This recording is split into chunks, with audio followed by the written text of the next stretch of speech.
азыркы рахат болуш үчүн ошол күндөрдүн мындай эмгеги чоң да. Бөлмөсүнө кирет дагы анан баягы китептердин баарын чогултуп алып отуруп алып анан текшеришке тапшырмаларды даярдайт да, маселелердичи, эсептерди даярдайт. Жөн жерден келбейт да, жөнөкөй адамдарга дагы келбейт. Мен эң биринчи Кыргызстанга келген ыктыярчынын окуучусумун да. Ошол тилди сүйүүдөн да болуш керек, анан кесибиңе дагы баягы жоопкерчилик менен дагы мамиле жасаш керек да. Ата-энелерди окутууда, чоңдорду окутууда колдоо нерсе болот экен да. Биз 3 жылдыкпиз да. Окуучу, ата-эне, мектеп, чөйрө депчи. Жөнөкөйлөр түшүш керек, анан маанисин түшүндүрүш керек да. Эмне себептен буну керек бизгечи? Эмне себептен керек?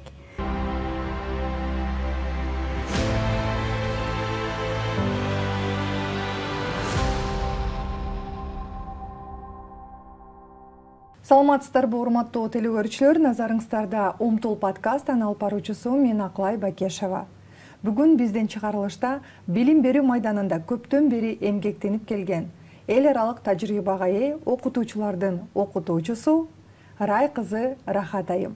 Саламатсызбы? Кош келипсиз. Аклай айым, чоң рахмат. Биз сизди көргөнүбүзгө абдан кубанычтабыз. Негизи эле бул подкастка сизди чакырардын алдында биз сиз менен көптөн бери кызматташкандыктан башка тармактагы коноктор келип атты, бирок бүгүнкү күндө биздин ушул тармактагы өзүбүздүн орус тилинде, расмий тилде дегенде айтып коет эмеспи, люди должны знать своих героев депчи, биздин өзүбүздүн каармандарды, чыныгы кызматкерлерди, билим берүүдөгү чоңдордун билимин жайылып жүргөн биздин катардагы инсандарды тааныштыруунун эң негизги максаты деп сизди чакырып отурабыз. Кош келипсиз. Сөз башынан болсун. Анда Рахат эже, кайсыл жактан болосуз, кайсыл окуу жайды бүттүңүз эле? Саламатсыздарбы, урматтуу телекөрүүчүлөр, жана ошондой эле бүгүнкү эфирдин алып баруучусу Аклай айым. Биринчиден сиздерге ыраазычылык билдирем. Ушул подкастка, ушул эфириңиздерге мени конок катары чакырып, жана ошол менин тажрыйбам менен дагы бөлүшкөнгө чакырганыңыздарга ыраазычылык айта кетейин. Сиз тааныштыргандай, аты жөнүм Рай кызы Рахат. Мен өзүм Мысык Көл областына караштуу Тоң районунун Бөкөнбаев айылынын кызымын. Ал эми келин болуп барган жерим Чоң Сарой айылы. Мен 92-жылдан 96-жылга чейин Каракол шаарындагы Токтогул Сатылганов атындагы мектеп лицейин окудум. Ал жакта аябай терең билим алдым. Ошол ага эжелериме дагы ыраазычылык билдирип кетем. Андан кийинки жылы 96-жылы тилекке каршы окууга бара албай калдым. Анан 97-жылы Ишеналы Арабаев атындагы Кыргыз мамлекеттик университетинин ошол кезде чет тилдер факультети болчу.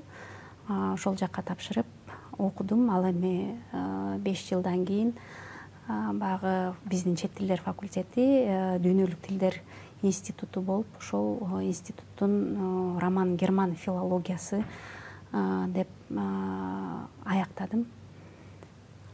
Ошол көп учурда баягы кесипти тандоодо бул бала кездеги кыял болушу мүмкүн, балким ошол үйдөгү себеп болушу мүмкүн, ата-энеңиздин кеңеши болушу мүмкүн. Ал эми сиз билим берүүгө кандайча келип калгансыз? Эмне себептен билим берүү тармагын тандап алдыңыз? Сонун суроо. Сиз айткандай, мага дагы ошо үй бүлөдөгү ата-энемдин таасири болгон. Апам өмүр бою ошо биздин айылда мектепте физика мугалими болуп эмгектенген. Анан баягы башталгыч класста окуп жүргөн кезде апам мени мектепке жетелеп барчу эле да.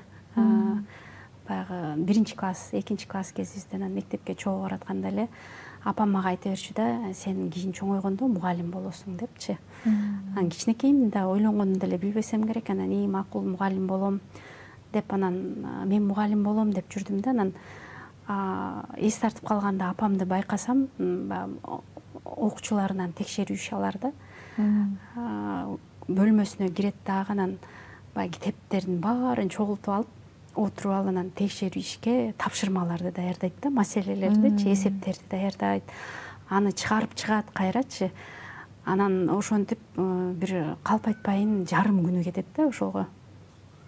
Анан ал текшерүүчүдү алат. Анан кайра моундай дептерлерди алып келип алып баягы текшерет да. Анан апам дагы бир күнү айтып калды, сен мугалим болосуң деп. Анан апа мен болбойм дедим да. Десем эмнеге болбойсуң? Менин жолумду ким жолдойт деп мындай тарынгансы да магачы. Анан мен апамдын жолун жолдошум керек экен деген ой калды да. Ошондон биз 6 бир тууган болчубуз, азыр 5 бир тууганбыз. Анан ошо 6 баласынын арасынан баягы мени көрсө керек да, ушул кыз мугалимдикке жарайт депчи. Мугалимдер деле психолог болуп калат эмеспи? Көрүүгө жардам болушат эмеспи? Анан ошол себептен ошо сен мугалим болосуң деп эле туруп алды да. Анан убакыт өттү, мектепти аяктадым. Анан Токтогул Сатылганов мектеп лицейинде ошо чет тилдер багытында окугам да. Профилибиз ошо чет тилдер болчу. Анан 96-жылы баягы өткөл мезгилден өтүп калган кезибиз, баягы союз кулап, анан тышкы алакалар күчөп, анан чет тилин билүү баягы перспективдүү боло баштаган да. Анан ошол себептен да ошо чет тилдер факультетине тапшырып, анан мугалим болуп калган себеби дагы ушул деп ойлойм.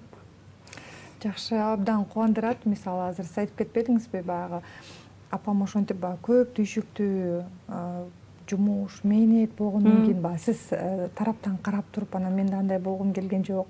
Апаңыздын балким сизге мээрими толук жетпей калганбы? Ошол учурда апаңыз менен ойногон каалагансызбы? Ошондой учурлар болсо керек да. Анан кийин бирок ошо апаңыздын жолун дагы жолдоп турсуз, ошол эле учурда өзүңүздүн дагы ичиңиздеги болгон сезим, ошол дүйнөнүн талабына жараша чет тил багытына кетиптириңиз да.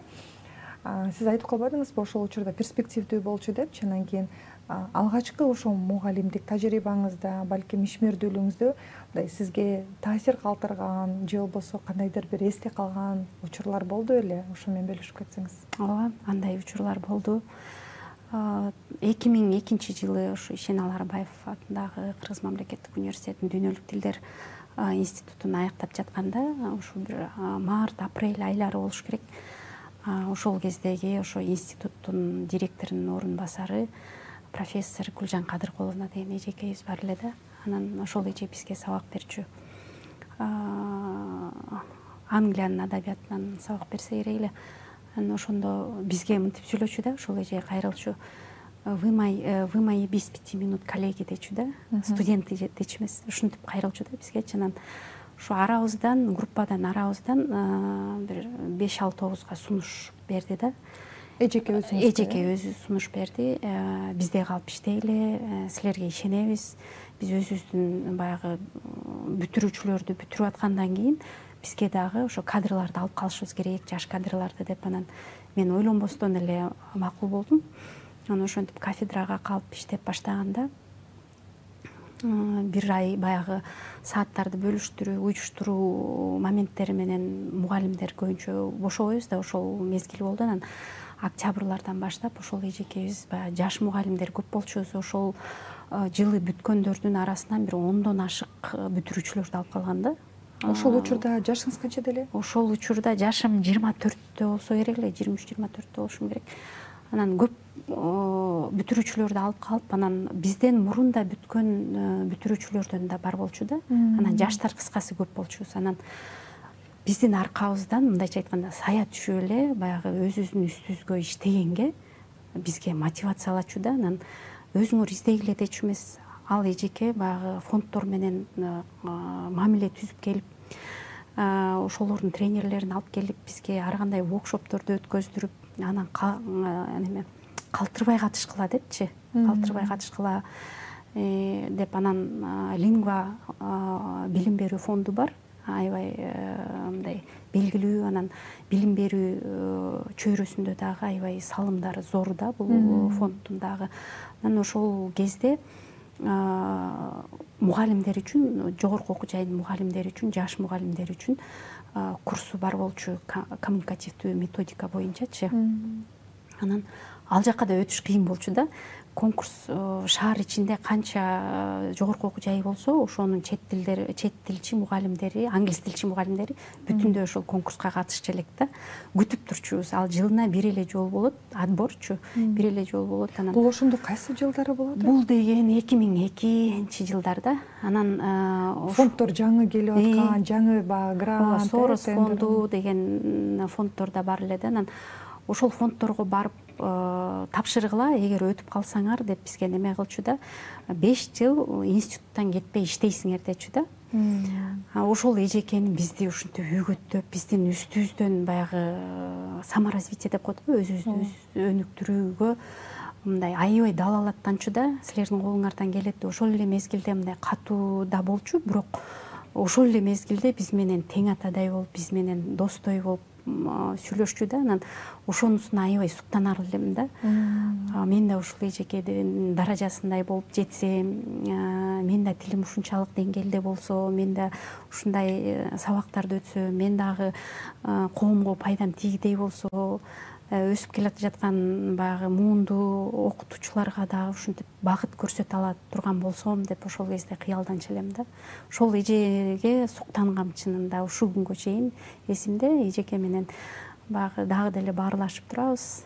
Ошол күндөр көбүрөөк сиздин жашооңузда таасир калтырган экен да. Ооба, себеби азыркы рахат болуш үчүн ошол күндөрдүн мындай эмгеги абдан чоң экен. Чоң да. Мен билишимче сиз Тынчтык корпусунда да иштеп калдыңыз, Ооба. Кошмо Штат Американын. Бул тажрыйба сизге кандай келди? Кайсыл тараптан сунуш келди? Анткени сизди мына мен билишимче Арабаев окуу жайында иштеп аттыңыз. Тендерлерге баягы атайын фонддорго катышып аттыңыз. Кандайча бул жашоодо сиздин жашооңузга ошол Тынчтык корпусу бул жөн жерден келбейт да, жөнөкөй адамдарга дагы келбейт. Демек сиздин тажрыйбаңыз болуш керек, ошого жараша билимиңиз болуш керек. Туура айтасыз.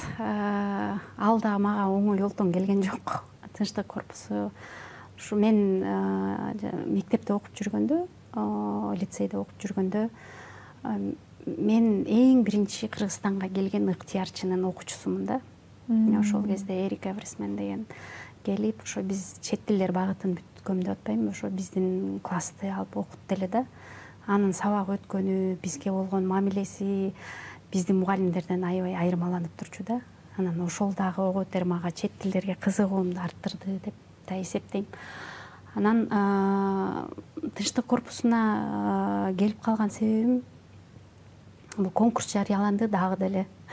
Конкурс жарыяланып, анан 3-4 этаптан өттүк окшойт да. Бул болсо баягы жайкы мезгилде майдын аягы, июндун башы менен августтун аягына чейин иштечүбүз. Ошол Тынчтык корпусунда ыктыярчыларды кыргыз тилине окутуп да. Анан ага чейин кыштан баштап бизди баягы конкурстан өткөрчү. Биринчи анкетасын толтуруп тапшырабыз. Анан ошондон баягы шот-лист деп коет го, ошого мындай өздөрүнө туура келген мугалимдерди тандашат. Анан аларды demo lesson деп коет, мындай сабактан кичинекей бир фрагмент көрсөтчүбүз да.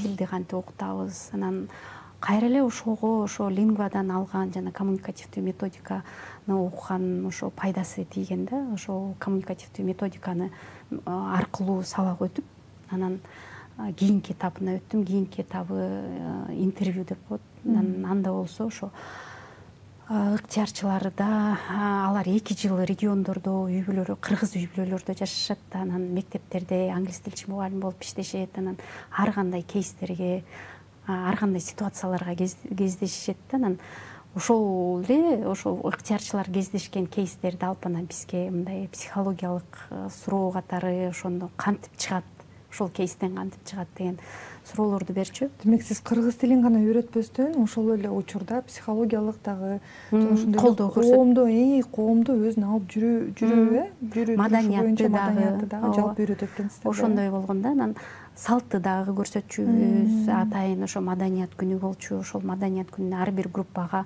бирден салт берет. Ошол салтты биз кандай мындайча айтканда көрсөтүп беребиз да, баягы театралдаштырып ошентип көрсөтүп берчүбүз. Ошонун баарын даярдачубуз да. Андан тышкары ошо биздин ыктыярчылар үй бүлөлөрдө жашайт деп атпаймынбы, ошо ата энелер менен дагы иштечүбүз. Аларды ата энеси деп кабыл алышчу да, балдарыбыз, кыздарыбыз деп, анан алар менен да иштечүбүз. Ошентип кыскасы 3-4 этаптан өтүп, анан контрактка кол коюп, анан иштеп калдык. Биринчи баштаганда албетте корктум. Ал кезде жашмын, мен ошо тажрыйбам жетеби, мен туура эле келдимби бул жака, баягы уят кылбаймбы, биякта тандап алган кишилерди дагы жыйынтык бере аламбы деген ушундай түйшөлткөн суроолор көп болгон. Анан Кудайга шүгүр ошол жылы мен ошо окуткан ыктыярчыларым баягы pre-service тренинг деп коет. Ошол тренинг бүтүп атканда экзамен тапшырышат да, мындай ооз-2 баарлашуу аркылуу. Анан ошондон жакшы көрсөткүчтөрдү көрсөтүштү. Анан ошондон кийинки жылына да кабыл ала башташты, аркы жылына да кабыл ала башташты. Анан бир кайсы 2015-жылдары го дейм, ошо кийинки немеге өттүм, методиканы, англис тилин окутуу методикасын. Ошол эле ыктыярчыларга эми кыргыз тилин окутпай, биздин окуучуларга, биздин студенттерге англис тилин кантип туура окутуш керек деп ошо методика жагына окудум да анан. Азыр бул сиздин айтканыңыз боюнча мен ойлойм да кененирээк биздин телекөрүүчүлөргө айтып берсек болот. Бирок буга чейин сиздин сөзүңүзгө аралжы айтып калбадыңызбы? Бизде менталитет таптакыр башкача. Анан кийин чет жактан эле бирөө келет, баягы ыктыярчыларчы. Бул деген таптакыр эле башка бөлөк бүтүн баласы да туурабы, кишининчи башка улут, башка маданият, таптакыр эле чет жактан келгенден кийин. Анан кийин сиз кандайча өзгөчө ыкмаларды колдондуңуз? Себеп дегенде биз азыр ушундай заманда жашап атабыз. Биз өзүбүздүн балдарыбызга кыргыз тилин үйрөтүш кыйын болуп атат да. Көрүп атасыз, балдардын тили англисче чыгат же орусча чыгат. Кыргыз тилин айтсаң түшүнүшпөйт, туурабы? Биз эми азыр тилекке каршы ушундай заман болуп атат. Азыр жаш балдардын бүт бардыгы орус тилинде сүйлөшөт да. Анан кийин аларга кыргыз тилинде сүйлөйүн десең деле, сүйлөшөйүн десең деле болбойт да. Анан кийин таптакыр эле баягы океандын ар жагында ыктыярчылардын бүт бардыгы эми 5 жаштагы бала эмес да, бунун бардыгы чоң киши. Калыптанып калган. Калыптанып калган кишилерге андан дагы кыйыныраактан океандын ар жагынан келип атса, кандай ыкмаларды колдондуңуз? Кантип ушул биздин кыргыз тилин, кыргыз маданиятын жеткирүүдө сиздин бир өзгөчө ошол колдонгон инструменттериңиз менен бөлүшсөңүз? Туура, тилекке каршы бизде ошондой баягы жаралып атат, ошондой көйгөй жаралып атат. Буга баягы эч кимди күнөөлөгөн болбойт, өзүбүздөн деп ойлойм. Анан ал эми океандын ар жагынан келген ыктыярчыларды 2,5 айда ошо кыргызча сүйлөп, түшүнүшүп, баягы өздөрүн ошол айылдарда жашаганга ошо тили жетет да. Бул тынчтык корпусу мен үчүн аябай чоң мектеп болду. Мен баягы менин кесиптик өсүшүмө чоң мектеп ошо тынчтык корпусу болду деп эсептейм. Себеби ал жакта жамаат, ал жакта команда өтө күчтүү, өтө ийкемдүү, анан баягы идеялар аябай көп, ачык, бири-бирин колдоого ушундай команда болгон үчүн дагы мага жеңилирээк болду го дейм да. Себеби мен баягы жыл сайын 2-3 жаңы мугалимдерди кабыл алышчу экен да. Анан негизги мугалимдер мурда канча жыл иштеп койгон улуу ага эжелер болчу. Анан ошолор тажрыйбалары менен бөлүшчү да. Кантип биз окутушубуз керек деп. Анан ошол эле жерден себеби биз волонтерлордун, ыктыярчылардын баягы сүйлөгөн, пикир алмашкан, сүйлөй алган, баарлаша турган деңгээлге жеткизишибиз керек болчу да. Баягы теорияга көп отурбай. Анан ошол себептен бизде баягы ыкмаларыбыздын бири биз сабактан өткөнүбүздү, анан буларда чөйрө бар да. Чөйрө бар, үй бүлөсү бар, жашаган үй бүлө бар. Көчөгө чыкса бүт баары кыргыз. Анан айылдагыларга да ошо тынчтык корпусунун кызматкерлери түншүндүрүү иштерин жүргүзүшчү да. Ушундай силердин айылга ыктыярчылар келет, сиздерден жардам керек, ушундай кайрылышса колдоп сүйлөшүп койсоңуздар депчи, ошондой туш тараптан колдоо чөйрө болгон үчүн дагы бизге жеңилирээк болду окшойт. Анан негизги методикасы ушу коммуникативдик методика. Анан баягы грамматикаларын өтө жеңилдетип бергенбиз да. Анан дайыма ушул мисалды келтире берем. Мен 8-класска чейин орус мектебинде окугам да. Анан ал кезде эми кыргыз тил сабагы аз эле кирсе керек да. Анан бизге ошо кыргыз тилден көптү, азыр ойлосом ошо көптүктүр экен дагы. Анан мүчөлөрүн баарыбыз деле ошо өзгөрүшүнө жараша түшүндүрүп берип эле жаттагыла деген да. Мисалы үчүн бул лар, лер, лөр болот, анан тар, тер, төр болот, анан дар болот деп ушинтип эмне себептен дар болот, эмне себептен лар болот, бизге ошону түшүндүрүп бериптир да. Анан кийин мен ошону тынчтык корпусунан келип, ошо кыргыз тилин окутаарда ошо командабыз түшүндүрүп берген да. Мына бизде соонун баягы үндөшүү закону бар. Ошондо эле баягы үндүлөр оң жак, сол жак болуп бөлүнөт. Ошого жараша үндүлөр деле акыркы үндүсү менен бири-бирине ээрчишип кете берет. Анан көрсө оп-оңой эле схема экен. Ошонун башында эле ошо ыктыярчыларыбызга айтчубуз, ушу ээрчишүү законун жакшы билип алсаңар ушул схеманы, андан кийинкиси калганы жеңил эле болот депчи айткандай эле ошентип тез эле үйрөнүп алышчу да. Жакшы экен. Азыр сиз айтып берип атсаңыз, мен дагы өзүмдүн мектеп кезимде элестетип кеттим да. Бизде деле англис тилин эгерде биз окуган болсок, бизде деле эч ким айткан эмес да. Жөнөкөй багы Capital of Great Britain бүт бардыгы билишет. Анан кийин буну жатташ керек, тигин жатташ керек. Ойкаштоо, топиктерди эле жаба ойкаштырып, сүйлөшүп, көбүрөөк практика, тажрыйба болгон эмес да. Анан сиз айтып атпайсызбы? Биз окутабыз, үйрөтөбүз, ошол эле учурда коом, чөйрө жардам берет депчи ба. Үй бүлө, эгерде мектепте болсо, мектепте иштеген жаш балдар, окуучулар, кошуна дегендейчи. Бизде балким ошол жактан дагы бизде аксап калышыбыз мүмкүн да. Анан кийин сиз буга чейин айтып калдыңыз, бир жакшы жаңылык киргиздим депчи.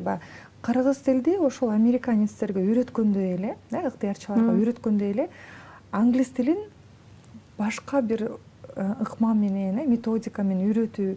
Сиз мынакей ыкманы баштаган экенсиз. Ошол эмне болгон методика, кантип үйрөтүү, ошо жакшы бир жаңылыкты киргиздим деп баштап калдыңыз эле да. Ошо сөзүңүздү кичине кесип койдум эле. Ошол жөнүндө кененирээк айтып берсеңиз. Бул кесипти сүйүүдөн да болот болуш керек деп ойлойм да. Кесипти ошо тандап алган, мисалы үчүн мен англис тилин тандап алдым да.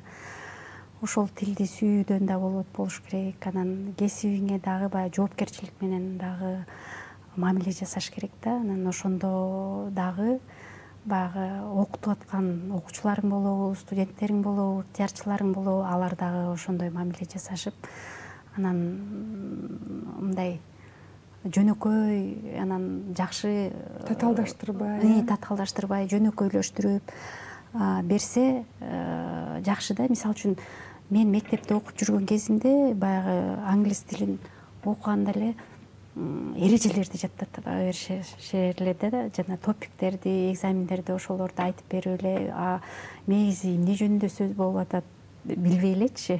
Анан азыр эми андан бери заман өзгөрдү, мугалимдердин да методикасы өзгөрдү дегендей. Анан көрсө биз ошол кезде баягы ал эрежелердин деле бизге кереги жок болчу экен да. Баягы билим пайдалуу, анан пайдасыз билим болот деп бөлүнөт го. Пайдалуу билим баягы алган билимиңди кайра жашооңдо колдоно билиш керек да.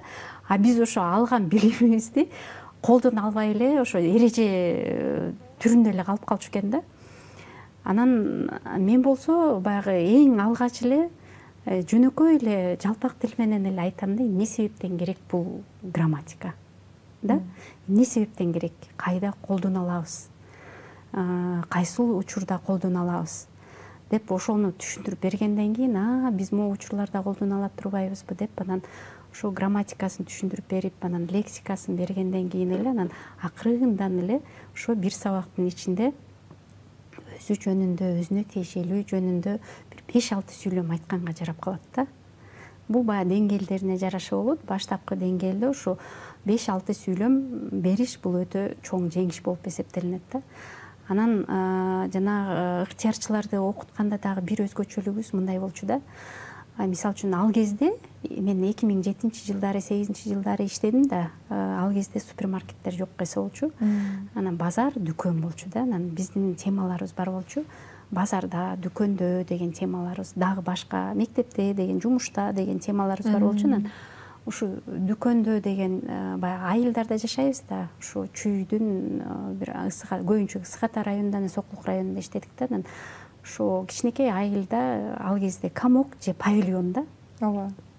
Анан биз ошо керектүү сөздөрдү беребиз, фразаларды беребиз, суроолорду беребиз, анан кантип жооп беребиз да.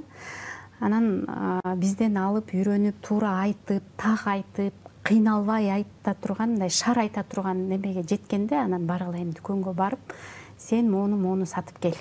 Тапшырма кылып беребиз да.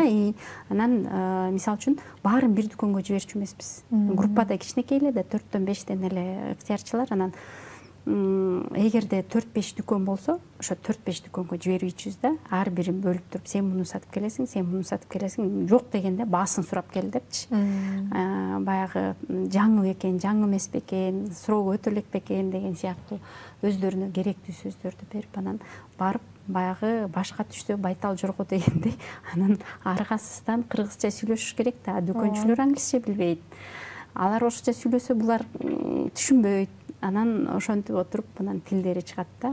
Анан ошол сыяктуу эле биз деле баягы англис тилин окутуп атканда ошондой кейстерди, ситуациялар түзүп беришибиз керек да студенттергечи. Ошонтип эле станцияга бөлүп, силер дүкөндөсүңөр, силер аэропорттосуңар, силер больницадасыңар, мына силердин лексикаңар, мына силердин грамматикаңар, эми баргыла бири-бириңер менен сүйлөшкүлө.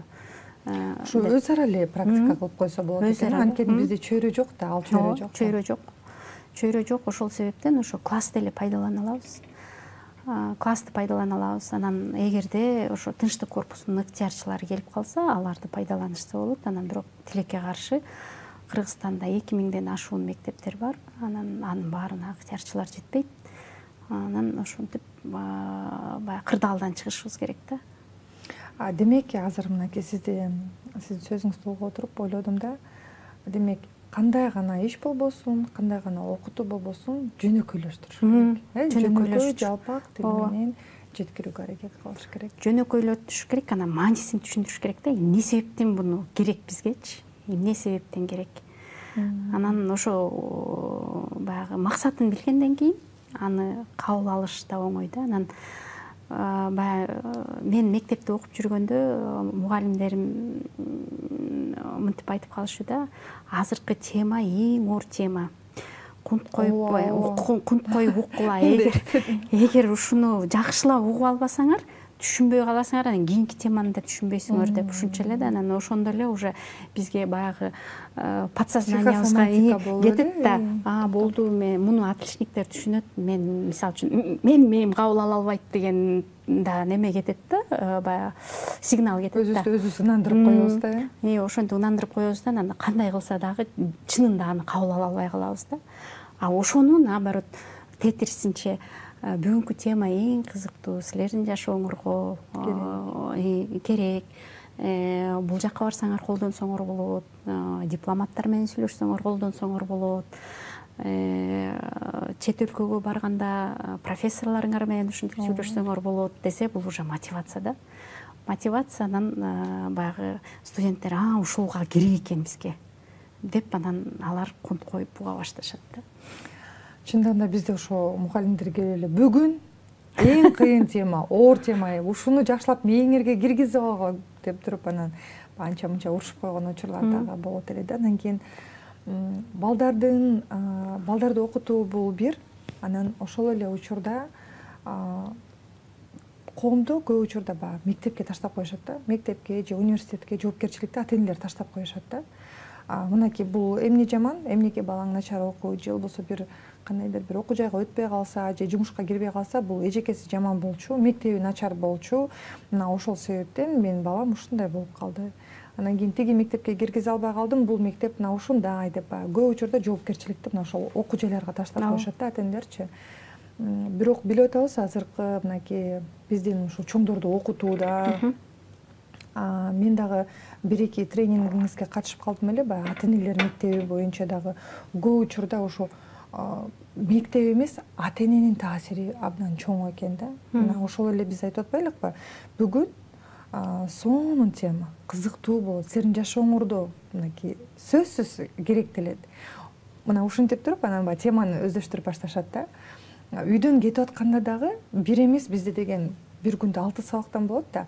Анан ата-энелер кетип атканда ай жанагы эжекең мындай тигиндей деп туруп баягы эжекеси жөнүндө терс каарманды түзүп коет дагы. Анан келгенде баягы бала кабыл албай баштайт да. Анан кийин көп учурда ошо ата-энелердин мектеби бизде көбүрөөк орун алса деп ойлойм да. Анткени сиздердин ошо бир тренингиңиздерди көрүп отуруп, эмнеге бул биздин учурда болгон эмес деген дагы суроо келди да. Анткени бизде көбүнчө баягы мектебиң жаман, анан эртерээк кел, анан суранып кел, анан үйдө жумуш бар, конок бар деп туруп мектепти баягы маанилүүлүгүн жоготуп койгонбуз да.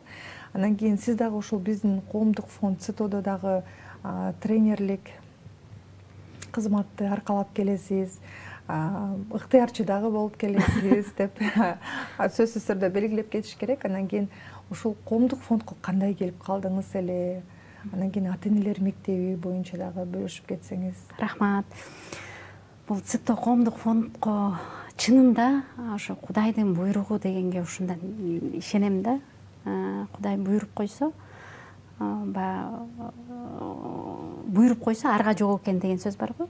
Ошол сыяктуу да коомдук фондко келип калган себебим 2022 болуш керек. Жок, 21 экен, 2021 жылы Фейсбукту карап отуруп, анан бир неме көрүп калдым да, жарыя көрүп калдым. Ата-энелер мектеби программасына TOT болот деп ошо даталары жүрөт. Анан 2 күндүк беле 3 күндүк болуш керек эле, 3 күндүк деп анан резюмеңерди иши документтерди жибериш керек болчу да. Анан жиберип коюп анан жооп жок. Анан албай калышканго мени деп калгам да. Анан эле ошо июлдун аяк чени болуш керек менимче. Анан эле бир бейтааныш номер чалып калды да. Анан алсам ошо сизди немеге чакырабыз, ата-энелер мектебинен TOT-ге чакырабыз деди. Анан сүйүнүп кеттим аябайчы.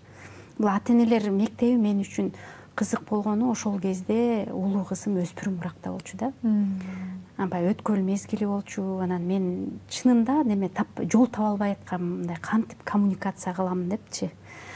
Анан ушуга барсам ыкмасын үйрөнөт элем деген баягы немем күч болчу да. Анан аябай сүйүнүп кеттим. Анан көрсө ал Сапар ага экен. Анан эртең келесиз саат 9-га деди да. Анан мен чочуп кеттим. Эртең депчи. Ооба, сиз резервде болчусуз. Биз приоритетти региондорго коюп аттык элек, аймактарга. Анан ал жактан бир эжеке келбей калды. Ошол себептен сизди чакырып атабыз. Мындай кыска мөөнөттө айтканыбыз үчүн кечирим сурайбыз деди да. Анан барам дедим. Анан бирок бир шарты бар деди. Анан кандай шарт десем, ошол TOT-ны бүткөндөн кийин 2 акысыз тренинг өтүп бересиз деди да. Анан өтүп берейин, эгер мен жарасам дедим да. Анан десем, анда эртең көрүшкөнчө деди. Анан бардым, ошо TOT-ны 3 күн окудук. 3 күн окуп аябай көп эмоция алдым. Кайсыл жерде каталарымды көбүрөөк таптым да. Мондай ата-эне болуп атыптырмын мен. Мындай болушум керек турбайбы? Өзүңүздү тараптан карап турдуңуз да. Өзүмдү ар кайсы ракурстан карап көрдүм. Анан ошону алган билимимди үйгө барып эле пайдаланып аттым да. Алып эле үйгө барып пайдаланып аттым. Анан баягы 2 акысыз тренингди өткөн мезгил да келди. 2 тренингди өттүм. Анан өткөндөн кийин эле ошо Сапар агай сунуш киргизди. Бизде ушундай коомдук фонд бар. Улан агай экөө ошол жерге бизге да тренер болуп бериңиз деди. Анан жарайынбы мен десем, жарайсыз деди. Анан ошентип ошо ЦИТОго Кудайдын буйругу менен келип калгам да. Жакшы. Анан Бул жерден көбүнчө түрткү ошол ата эне катары сизге мына ошол учурда билимге тажрыйбага сусап турган кезиңиз болчу экен да. өзүмдү мындай ата эне катары өнүктүргүм келди да. Себеби буга чынында эле ата энелер мектеби буга чейин болгон эмес да. Ата энелер өзүнүн ата энесинен кандай тарбия алса, кандай билим алса, ошондой эле тарбиялап келишкен да балдарынчы. Анан эми баягы муундар өзгөрүп атат. Мисалы үчүн биздин тарбиялаган ыкма биздин балдарга колдоно албайбыз да. Биздин балдарыбызга. Мен мисалы үчүн 3 кызым бар. Үчөөнүн курактары ортолору алыс да. Бирөө мисалы үчүн 22-де, экинчиси 16-да, анан үчүнчүсү 8-де да. Анан мисалы үчүн улуу кызым менен ортончу кызымдын айырмасы бар. Улуу кызыма жасаган мамилени ортончусуна жасай албайм. Ортончусуна жасаганды кичүүсүнө жасай албайм да. Анан ал эми бизге баардыгы эле бирдей болуп келген да. Анан көбүнчө баягы улууларын кандай тарбияласа биз ошолорду көрүп өсүп элек да. Азыркы муундан аны күтүш кыйын да. Баягы керегем сага айтам, келиним сен ук деген азыркы муунга иштебейт. Жарабайт да, ооба. Эгерде 3 балаңыз болсо, үчөөнүн таптакыр мүнөзү дагы башка, алардын табияттагы жүрүм туруму дагы таптакыр башкача да. Сырттан карап көрсө, бул ата энелер бир деп деле ойлобой калышы мүмкүн да. Ооба. Ошон үчүн ар биринин өзгөчө ыкмалар колдонулат экен да. Мен да ошо сиздин ата энелер мектебиңизге сапарга экөөңүздөрдүкүнө мен дагы абдан ошо сусап турган кезимде баргам. Себеп дегенде баягы меники да ошондой болуп калды да. Кызым чоңоюп калды. Кичинекей балам болсо, ал дагы ошол өзү бар го бир мөөнөттөр абдан ыйлап, укпай, тилди укпай, внимание керек болуп турган. Кризис деп коет эмеспи? Ошол маалга туш келип калгам да. Анан кийин барганда мен дагы көп өзүмдүн баягы терс жагымды ошол эле учурда, кээ бир учурда мен баягы айтып коет эмеспи деп аша чабып кеткен учурум дагы бар экен да. Демек мен ата эне катары бир границаны да кармаш керек экен да. Эгерде баланын позициясына түшүп ылдыйраак таптакыр эле баш ийип койсоң, анда дагы болбойт экен да. Анан ошонун бүт баардыгын карап отуруп, мага абдан жакшы тажрыйба болгон. Негизи ал жака мен пиар багытына баргам. Ошо менен аягына чейин калып калгам да, мага абдан керек болгон үчүнчү. Анан кийин ата энелерди окутууда сизге кезиккен кыйын бир учур деп айтсам болот да. Анткени ата энелердин баардыгы бирдей эмес, адамдар деле баардыгы бирдей эмес. Анан кабыл алуу дагы бизде өтө кыйын да. Менталитет болушу мүмкүн, балким адамдын өзүнүн деле болушу мүмкүн. Ошондой кыйын кандайдыр бир учурлар болду беле сизде? Ооба, болот андай учурлар. Ар бир тренинг өзүнчө уникалдуу да. Ар бир аудитория өзүнчө уникалдуу. Мисалы үчүн азыркы ата энелер көбүнчө 90-жылда төрөлгөн балдар ата энелер болуп калышты да. Же болбосо ошо 90-жылды башынан өткөргөн балдар ата эне да. Эмне үчүн ушул жылды мен баса белгилеп атам? Себеби ошол кезде союз урап, биз бир коомдон экинчи коомго өткөнбүз да. Аябай өткөл заман болгон ошол кез биздин ата энелерибизге, ошо 90-жылдагы балдардын ата энелерине дагы аябай кыйын заман болгон да. Ошол кезде баягы ата энелер баягы мээрим, сүйүү бергенден баягы бере албай калышкан да. Себеби алардын эң биринчи максаты ушу балдардын курсагын тойгузуу болчу да. Курсагын тойгузуу болчу. Анан алар баягы ата энелер программасында аябай сонун неме бар да, тема бар, байлануу дегенчи. Ошо балдар төрөлгөндөн кийин 1 жаштан 3 жашка чейин ошо байлануу калыптанат да. Эгерде ошол байлануу баягы позитивдүү түрдө мээрим менен, сүйүү менен, көңүл буруу, коммуникация менен калыптанса, анда ал баладан өзүнө ишенген, улуу күчүнү билген, мындай коомдон өзүнүн ордун таба алган инсан тарбияланат да. А эгерде ошо байлануу калыптанбай калса, түнт коом менен аралаша албаган, өзүнө ишенбеген, сүйлөшө албаган, коммуникацияга барбаган бала тарбияланып калат да. Анан эми ошол 90-жылкы ата энелер деп атпаймынбы, ошолор ошол эми баардыгы эмес, жалпылабайын, эми арасында бар. Ошол ата энелер тренингке келгенде кыйналган учурлар болот. Алар да өздөрүнүн эмоцияларын жашыра албай, баягы аягында сезимдери менен бөлүшүшөт. Анан ошондо дагы баягы салыштырышат. Мен бала кезимде ата энемдин ошо мээримине зар болгом, ата энем керек болчу, мен мынтип эле ушундай болот го дегем, мен да ошол мамилени балдарыма көрсөтүп аткам депчи. Эми бул баягы эмоционалдык жактан, эмпатия жактан кыйын да. Ошондой учурлар көбүрөөк болот. Анан ал эми мигранттын балдары, мигрант болуп жүргөн ата энелер азыркы учурда мындан канча жыл ошо тыштык корпусунда иштеп жүргөндө бир ушу ата энелер ошол кезде баштаган окшойм ата энелердин көйгөйлөрүнчү. Анан авторун унутуп атам, бир китеп окуп туруп анан ошондон кийин мынткем да. Ошондо мен мигранттарды эле элестетиптирмин. Бизге жакынкы 5 жыл, 10 жылдык аралыкта көздөрүндө нур өчкөн мигранттын балдары келе жатат дегем да. Биз ошол балдарды окутабыз, ошол балдар окуучу болушат, ошол балдар студент болушат депчи. А мен ошол ойду жыйгычакта эле ошол балдар келип калды да. Эми ошол балдар менен биз окутуп аткан мугалимдер иштешип атышат да. Анан алар кайра эле жогорку окуу жайларга келишет. Мындайча айтканда баягы айланада жүрөбүз да. Анан ошон үчүн ата энелерди окутушубуз керек. Ошо ата энелер дагы ошо балдары үчүн өздөрүн өздөрү өнүктүрүп, ушу ата энелер программасына келип, окуп, техникаларды үйрөнүп, биздин программада билесиз, эмпатия көбүрөөк, баягы өзүнүн мындай тулку боюнан, өзүнүн сезимдеринен өткөрүп, ушул балдар, мисалы үчүн, сиз азыр эмнени сезсеңиз, балдар да ошондой сезимде болот деген баягы эксперименттерибиз көп да. Анан ошондон кийин ата энелерде өзгөрүүлөр да көп болот, эмоциялары да ошондон чыгат.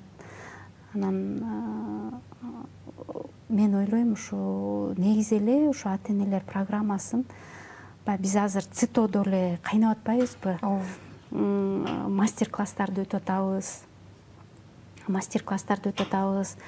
Кээ бир жерлерде ыктыярчы болуп барып өтүп беребиз.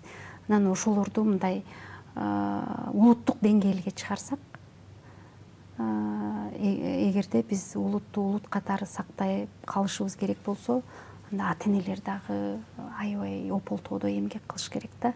Сиз айткандай жеке эле мектепке же университетке жүктөп койбой, бул биз 3 жылдыкпиз да. Окуучу, ата эне, мектеп, чөйрө депчи. Ошолор мындай чогуу, бирдиктүү коммуникациялашып, анан иштесек бир жакшы жыйынтыкка келебиз да. Сиз менен кайсыл мектеп экени эсимде жок. Бир мектепке бардык эле, анан кийин негизи жалпысынан алганда бир 30-32 адам келген да ата энелерденчи. Анан кийин анын арасында ошол мектепте окуган мугалимдер дагы кошулуп сабак окушкан. Анан кийин мен ойлодум эле, курс ушу башталганда эле аягына жетпей эле көптөр баягы кызыкпай кетип калышат го.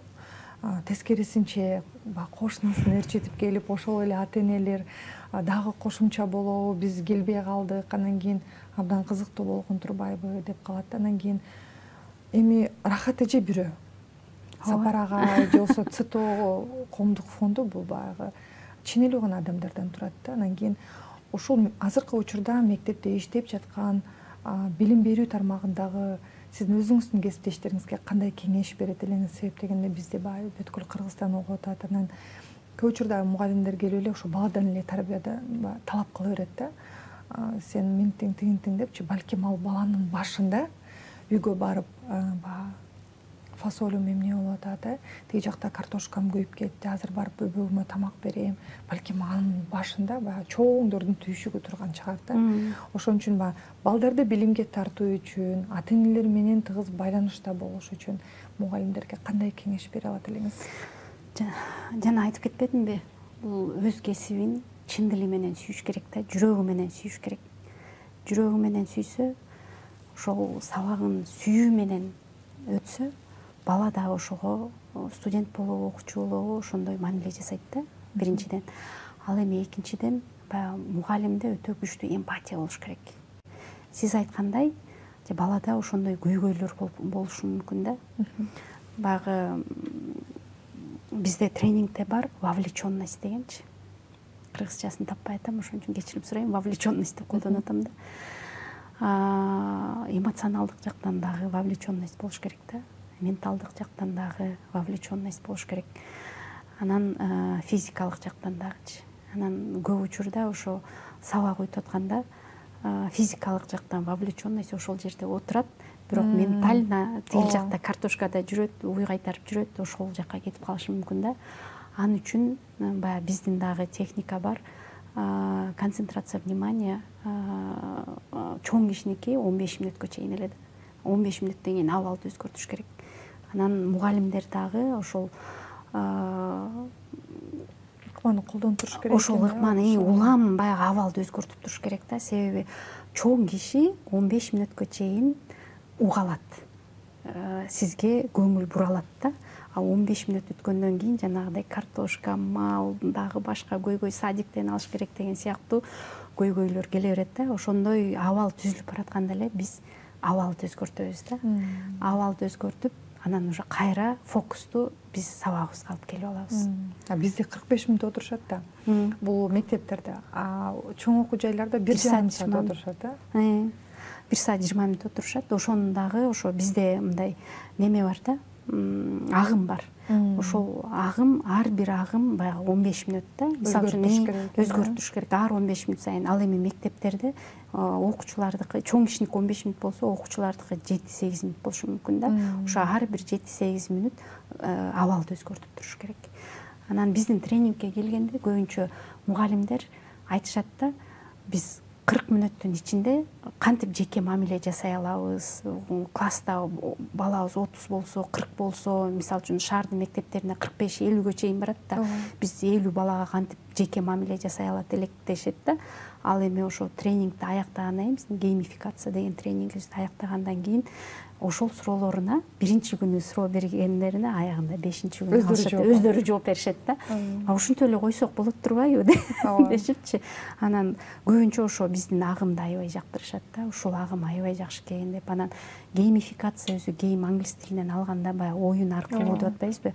Ошо оюн аркылуу үйрөткөндө жөнөкөй балдарды оюн процессине аралаштырып атып эле ошо бир гана ошо балдар эле эмес, ошол эле ыкманы ата энелерди окутууда, чоңдорду окутууда колдонуп берсе болот экен да.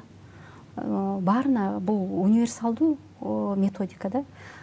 Чоңдорго дагы мындай башында мынтип карап турушу мүмкүн, андан кийин процесске кантип аралашып кеткендерин билбей калышат да. Анан 2 күндүк тренинг болсо дагы бир күн өткүлөчү, кофе брейкиңердин деле кереги жок, ачка деле окуй беребиз деген ата энелер да болот. Анан ошол калганын болсо менторинг кылып, ошо байкоо жүргүзүп турабыз. Ар бир ата эне менен жеке мамиле жасап, мисалы үчүн анын үй бүлөсүндө кандай болуп атат.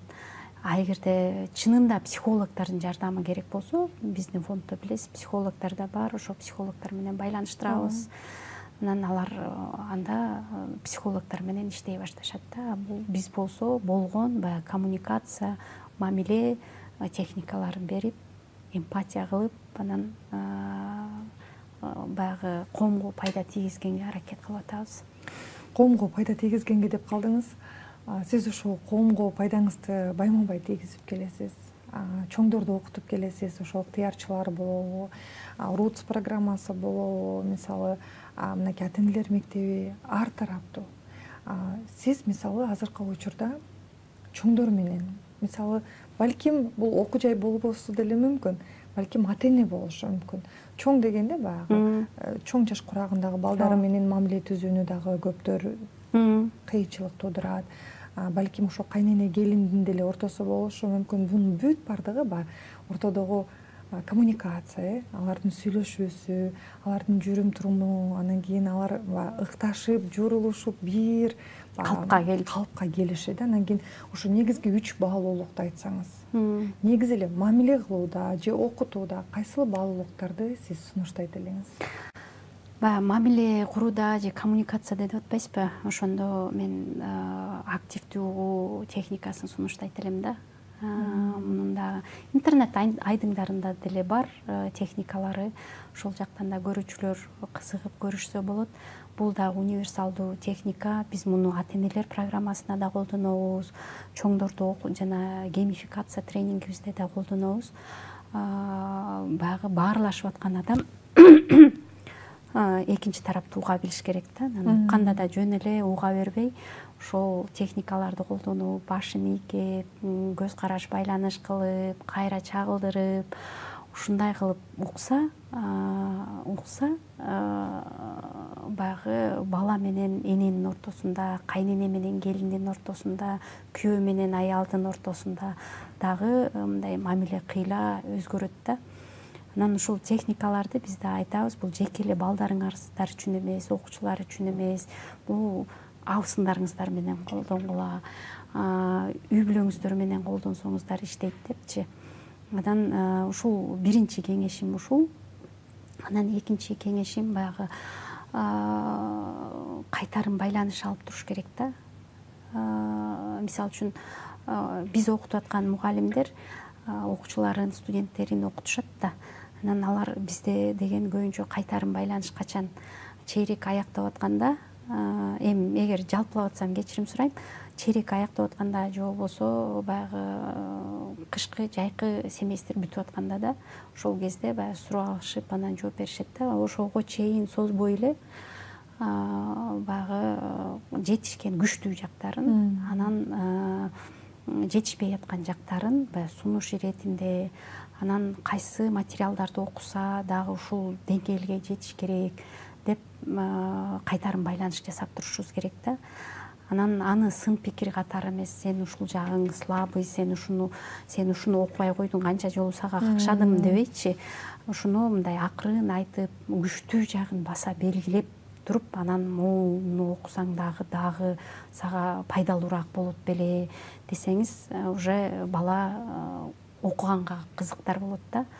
Анан муну тренингтерде да көп пайдаланып келебиз. Мисал катары баягы чейректин жыйынтыгы менен, мисалы үчүн бир баланын бир сабагынан 4 чыгып калды, калганы 5 да. Ата-эне барып эле ошол 4кө жабышып калабыз да. Ушуну 5 эле кылып койбойт белең депчи. Баарын 5 кылып турсаң, ушуну эле 5 кылып койбойт белең. Мен жеткен жокпу деп дагы басынтып койгон. Ооба, ошентебиз да. Анан неме деп да айтабыз да, эми ушуга курска барасың же репетиторго барасың, бала ошого курска баргысы келип атабы, репетиторго баргысы келип атабы, кеңешпейбиз да. Могул жактагы, мисалы үчүн 10 сабак болсо 9-дан 5 чыкса, ошо 9-5ти кандай эмгек менен, кандай убакыт менен, кандай энергия менен ошо 9-5ти чыгарды, ошонусун да белгилебей коебуз да. Анан ошон үчүн ушу кайтарым байланыш ушинтип болуп туруш керек да. Анан дагы бир кеңешим, өзүбүздүн үстүбүздө көбүрөөк иштешибиз керек. Себеби азыр коом бир орунда турбай эле. Күн сайын бир нерселер өзгөрүп атат. Баягы техникалар мындай өзгөрүп, жетишпей да калып атабыз кээ бир учурларында. Ошол баягы башка дагы жаңы көндүмдөрдү алып турушубуз керек да. Замандын талабы менен ошол мындай хобби катары, мүмкүн жаңы хобби болуп калат да. Мисалы үчүн мен былтыр Польшага барганда, Академик Глаучевский атындагы прикладдык илимдер университетине барып калдым. Ошондо бизди экскурсия кылып шаардык китепканага алып барды да. Ал китепкана өзүнчө эле чоң комплекс экен. Өзү кичинекей эле шаарча. Островецкий деген шаарда болдук. Анан ал китепканага кирсек, баягы китептер, ичи да башкача атмосфера да. Анан бир жагына кирсек, ушундай чоң актовый зал сыяктуу экен, сценасы бар экен. Анан немелер отурат да, улуу мундагы аталар, апалар отурат да. Анан пианино турат, кыяк турат, инструменттер турат. Анан бирөөсү чертип берет экен, алар ырдашат экен. Анан сурасак кайтып атпайбы, биз ушуну ушул жашка келип, пенсияга келип ырдай баштадым. Жаш кезимде окуучу эмес, мындай ырдачу эмесмин, мен ырдайм деп ойлогон эмесмин деген да апалар болду да ошол жерденчи. Анан бул дагы ошо өмүр бою окуу деп эсептейм да. Анан дагы бир немесине кирсек, бөлмөсүнө кирсек, ал жерде болсо баягы ресайкл деп коет эмеспи, кайра иштетүү, кайра иштетүү, баягы колдонулган буюмдардан эле сонун бир буюмдар жаңы жашоо берип, жаңы жашоо берип атышат, экинчи жашоо берип атышат да. Анан канчадан бери келип атасыз бул жакка десек, 1 жыл болду, 2 жыл болду, пенсияга келген чыккандан бери үйдө жалгызмын, бул жакта мен өзүмдүн чөйрөм бар, жаңы дагы неме алып атам, көндүм алып атам дейт. Буларды эмне кыласыздар кайра десек, выставкалар болот, же болбосо ярмаркалар болот, ошол жерлерге барып сатып, анан жана кайрымдуулукка да жумшайбыз деп, анан үйүндө болгон ошо колдонулбай калган буюмдарды алып келип ошондой экинчи жашоо беришет экен да. Ал эми Германияда болгонумда, Гамбург шаарында болдум. Ошо Германияда болсо мындай кечинде сабактан кийин сейилдөөгө чыкчу элек да. Анан бир гостиницанын жанынан өтүп калсам эле күндө эле где-то саат 7-8 аралыгында ошо улуу мундагы адамдар чогулуп алып эле неме болуп атышат да, баарлашып элечи. Анан мага кызык болду, баягы бизде андрогойка бар эмеспи, булар эмне кылышат болду экен деп кызыгуу менен эле кирдим да. Анан кирип мындай карап турдум бир азга, анан туруп, анан бирөө мени байкап калды. Анан бул жакта эмне болуп атат десем, бул жакта деген ушундай неме пенсиядагы адамдарбыз, кечкисин ушинтип чогулабыз, чогулуп ар кандай өзүбүздө болгон жаңылыктар менен бөлүшөбүз, ким эмне менен кызыгып атат, кимге кандай жардам керек деп ошондой мындай неме алмашуу экен да, тажрыйба алмашуу, жаңылыктар менен алмашуу, кыскасы мындай чогуу бир өзүнүн үйүндө эле камалып жатпай, мындай коомго, чөйрөгө чыгышат экен да. Анан муну деле мен ошо өзүн өзү өнүктүрүүгө киргиздим да. Жаңы адамдар менен баарлашуу, жаңы бир нерсени билүү, үйрөнүү, жаңылык бөлүшүү, бул деле сонун нерсе да. Бизде Кыргызстанда көбүнчө, кечиресиз, мен сөзүңүздү бөлүп койдум, көбүнчө эле бизде караганда эле үйдөн чыкпай эле, анан менин жашым өтүп калды, анан улгайып калдым, анан каяка бармак элем деп үйдө отуруп калат эмеспи. Демек ошол бизде чет жактагы тажрыйбаларды дагы бул жакка алып келип бөлүшүшүбүз керек экен да. Анан бизде мындай калыптанып калганда, мисалы үчүн пенсияга чыккандан кийин бүттү, менин ушуну менен жашоо токтогондой да. Эми мен эмнени окумак элем, жаштар окусун, булар окусун дейт да. Бирок биздин арабызда деле ошондой эжелер, апалар бар. Ошо пенсияга чыккандан кийин өзүнүн хоббисин таап, ушинтип, бирок тилекке каршы андайлар аз болуп атат да. Ошону дагы бир кандайдыр биз дагы бир чөйрө, баягы coworking, networking деп атпайбы, ошондой бир нерсени түзүп беришибиз керек да. Түзүп берип, ошо өздөрү кызыккан бир долбоор кылабызбы, ошол сыяктуу кылып жасасак, бул дагы аларга кайра экинчи өмүрү болот беле дейм да. Пенсияга чейинки, анан пенсиядан кийинки жашоо деп. Ошондо сиздин баалуулуктарыңызды айта турган болсок, биринчиси кунт-коюу болду, баягы жакшылап уга билүү, экинчиси болсо мына ошол эмпатия, жакшы, анын жетишкен жагына көбүрөөк басым жасоо, баягы негативдүүлүк, баягы минус жактарын эле басым кыла бербейчи. Анан үчүнчүсү, мен билишимче, ушу биздин коомдук фонд, СТОго окшогон уюмдар көп болсо, анан ушундай чөйрөнү түзө турган болсок, мына ошол жашоого дагы жана ошондой эле негизи эле чоңдордун билимин жайылтууга дагы чоң шарт болот экен да. Ооба, ошондой деп, ошого келдим. Сизге чоң рахмат, Рахат эже. Биз бүгүн эфирибизди азыр жыйынтыктап жатып, сизден дагы сурагым келип атат, абдан кызык болуп атат. Биз көбүнчө биз айтып коет эмеспи, жана это послы деп коет го. Сиз посолсуз да, чоңдордун билимин жайылтууда посол катары жүрөсүз да. Анан кийин амбассадор десек дагы болот да. Анан мындай адамдар жөн жүрбөш керек. Демек ал адам дагы өзүн ар дайым өнүктүрүп туруш керек. Сиздин ошол 25-жылдагы алган, 25-жылда эле алалык, өзүңүздү өнүктүргөн тажрыйбаңыз менен бөлүшүп кетсеңиз, жыйынтыктоочу болсун. Кайсыл багытта окудуңуз, кайсыл китепти окудуңуз, балким жаңы өнөрдү өздөштүрдүңүзбү?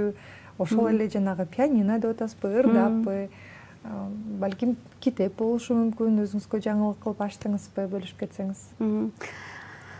Азыр мен өзүмдү өнүктүргөндө былтыр 24-жылдын башынан 4 ай беле же 3 айбы Arizona State University'де онлайн форматта биздин Америка Кошмо Штатынын элчилигинин каржылоосу менен ошол жакта онлайн форматта курс окугам да. Курс окугам. Ал жерде менин курсум баягы онлайн сабактарды өнүктүрүү, мындай онлайн сабактарды түзүү болчу да. Анан ошол билимимди неме кылбастан, баягы жөн эле сандыкка салып койбостон, ошо жакындан бери биздин мекендештер Америка Кошмо Штатында көп мигранттарыбыз бар. Алардын арасында биздин мекендештердин көбүнчөсү трак айдашат экен. Анан өткөндө бир ошо студент менен сунуш түшүп калды да. Мен күйөөм трак айдайт. Азыр ошо саясий абалга жараша англис тилин билиш керек болуп атат. Ошо именно трак айдоочуларга бир курс болсо жакшы болот эле деди да. Онлайн форматта. Онлайн форматта. Анан дегенде эле мага ошо идея келип кетти дагы. Анан ошо 2 жуманын аралыгында ошол курсту иштеп чыктым. Азыркы күндө менде 3 трак айдоочуну ошол өздөрүнө керектүү тил менен ошо трак айдоочулардын терминдерин, фразаларын, сөздөрүн, анан алардын полицейскийлер токтоткондо кантип жооп бериш керек. Сиз ыктыярчылар менен иштегенде эле дүкөнгө бул жака дегендей эле экен да. Ошентип ошол форматты иштеп чыгып, ошо аз эле болду. Кудай буюрса жемишин берет деп ойлойм. Анан бул интенсивдүү курс болуп атат, себеби алар бат-баттан үйрөнүп, анан баягы немеге кириш керек болуп атат да, өздөрүнүн жумушуна кириш керек болуп атат. Анан жыйынтыгын дагы көрөбүз, Кудай буюрса. Мүмкүн кийинки подкастта ошол онлайн курсум кандай болду, ошону менен да бөлүшүшүм мүмкүн. Чоң рахмат. Рахмат. Рахат эже, сиздин ишиңизге ийгилик каалайбыз. Чындыгында бүгүнкү күндө чоңдорду окутуу бул чоң бир миссия. Себеп дегенде мына ошол эгерде чоңдордун ата-энелердин билими жогорулай турган болсо, биздин көзүбүз жетет, биздин Кыргызстаныбыздын экономикасына баягы салым болот. Ошол эле биздин балдардын келечеги дагы таптакыр башка нукка бурулат депчи. Анан кийин ишиңиздерге ийгилик. Рахмат келип бергениңиздер үчүн. Мындан ары дагы биз ойлойбуз, ошол сиздердин ийгиликтер менен биздин ошол эфирдеги биздин куттуу ошол көрүүчүлөр менен дагы бөлүшүп турабыз деп. Сиздерге да чоң рахмат, убакыт бөлүп мени чакырып баарлашканыңыздарга. Мага да аябай жакты. Сиздерге да ишиңиздерге ийгилик. Мындай каармандарыңыздар көп болсун. Ал каармандарыңыздардын баягы коомубузга пайдасы тийген, ушул подкасттан мотивация алып, өнүгүп өсүп кеткен жаштарыбыз дагы, жеке эле жаштарыбыз эмес, баардык эле курактагы жарандарыбызга пайдасы тийсин. Рахмат. Рахмат.